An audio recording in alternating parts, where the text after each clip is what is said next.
to the people. We try very hard. Thank you, thank you.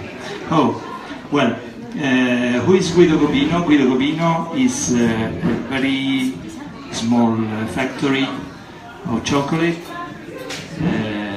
and is a family factory where my father started in 1964, and I started to work with him in 1985.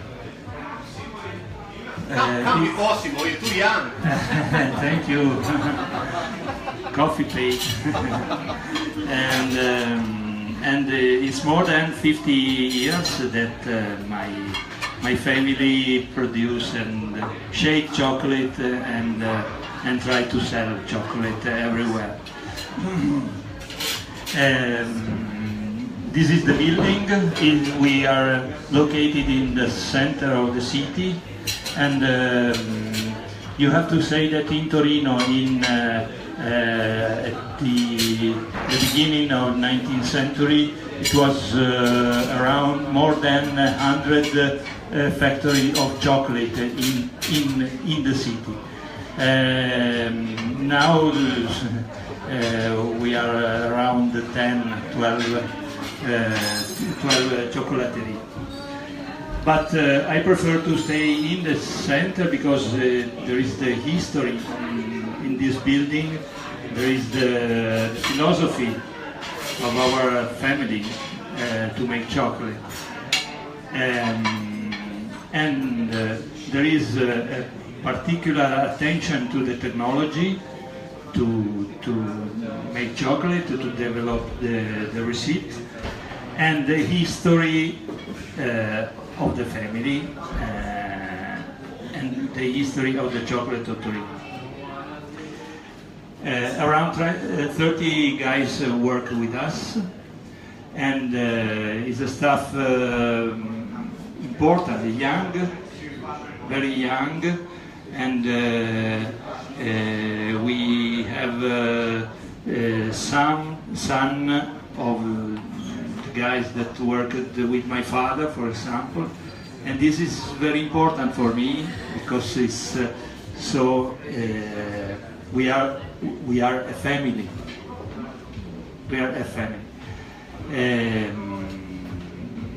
and for this, this is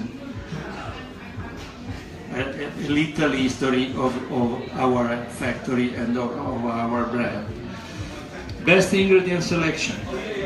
Best ingredient selection is very important because to make a good chocolate you have to start to the best raw materials. At first cocoa and hazelnuts. The weight of the hazelnuts and cocoa for us is the same. It's so important to have the best cocoa from, in particular from the middle of America, like Colombia, Venezuela, Ecuador, and to have the best hazelnuts that are hazelnuts from Piemonte. Piemonte is the first. There is the first production of the best quality of hazelnuts. Just the 7% of the hazelnut production in the world is from Piemonte. The most important production is from Turkey, but the essential oil, the quality of the hazelnuts from Turkey is very different from the hazelnut from Piemonte.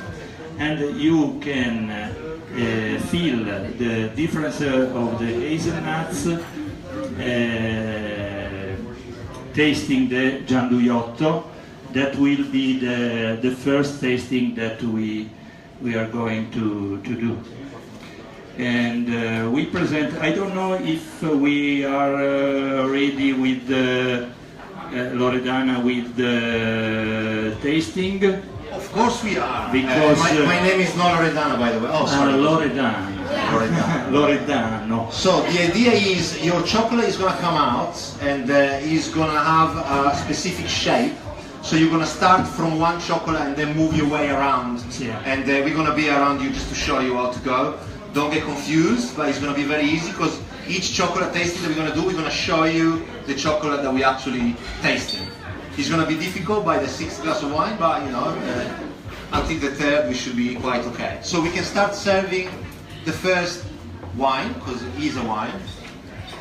See, Indeed, it's a vermouth. I think that it's better to start the tasting, and so we can speak about the chocolate and the wine. Absolutely. And go ahead. Of course, for any question, I'm here because for us it's normal to speak about chocolate, but it's important that you feel something of particular and we can speak about.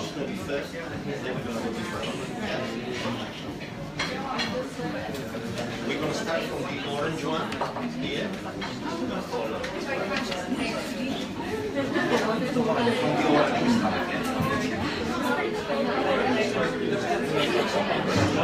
Please don't eat all the chocolates straight away. Yes. You have only one chocolate for no. You can have 2 chocolate for one. But so if you're not sure, you can ask for some more. This is what you're saying. okay, we finish everything. You have no more chocolate than this. Okay. So let's start in here. So we start from the orange one, which is this one, and then we're going to work our way through that. Yes, the first one is the classic Gianduiotto. The name is Turinot, and is This one, yes, is a like the box there. mini shape Round one. of Gianduiotto, only 5 grams, and is for us is the best seller, the most important of our production. Gianduiotto is the classic chocolate from Torino. The recipe is was born in 1865, and the shape is very particular. It's triangular, is like and irregular. It's not so regular like a chocolate, normal chocolate, like the others, because the production is make with an extrusion and not by molds.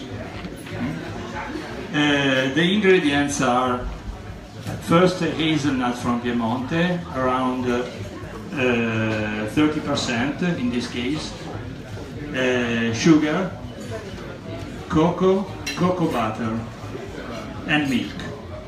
If you need to take any notes, we also provided you with a sort of handouts where you can write near to the wine your chocolate experience, your matching, your tasting. Feel free to write your own notes so that you remember what we're talking about. And by the way, we're going to send you via email tomorrow, the day after-ish, within the week, a sort of summary of what we discussed during the evening, if you don't want to take notes.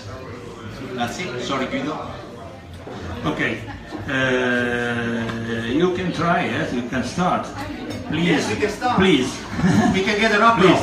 now. No, we can't start. We are about to start. You can start, please. Start from the wine. It's fine. I'll pass it on to Anche. Should we say 2 words about Yes, the of course. wine? Here we go. Thank you. So starting with the first wine, it's a vermouth wine. It's difficult to call it wine. It is based on wine actually. Just a few words before starting to describe the first wine. Why is so difficult to pair the chocolate with something? Why we should pair very, very often with spirits?